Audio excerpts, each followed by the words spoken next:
আলাইকুম, আমি একটু এঞ্জেল রাইসা। আমার বাবা আনোয়ার হোসেন মাহবুব 23 নম্বর ওয়ার্ডের প্রথম যুগ্ম সাধারণ সম্পাদক ছিলেন। আমি আজকে আমার বাবা আমাকে 6 বছর বয়সে রেখে মারা যায় বলতে আমার বাবাকে আমার থেকে কেড়ে নেওয়া হয় 6 বছর বয়সে।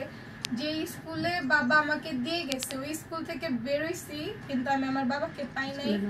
আমি বিকনেস স্কুলের স্টুডেন্ট। আজকে আমার এসএসসি পরীক্ষার ফল প্রকাশ হয়েছে। আমার ফ্রেন্ডদের সবার সাথেই সবার বাবা গিয়েছে, মা গিয়েছে, আমার যাতে আমার মা ভাই ছাড়া কেউ যেতে পারে নাই। আমি আজকে সারাটা দিন নিজেকে অনেক একা মনে করছি, কিন্তু এখন একটা সময় আমি আসে দাঁড়িয়েছি যেখানে আমার মনে হচ্ছে যে না, আমি আমার বাবাকে নিয়ে গর্ব করি, আমি নিজেকে নিয়ে গর্ব করি যে তারেক রহমান স্যার আমাদের এত খোঁজ নেন। তার থেকে পাওয়া এই ফুলটা সামান্য ফুল না, সবার কাছে এটা ফুল হতে পারে, আমার কাছে এটা আমার জীবনের সবচেয়ে মূল্যবান একটা সম্পদ। হয়তো এই জিনিসটাকে কখনো আমি কোনোদিনও নষ্ট হইতে দিব। Thank you sir.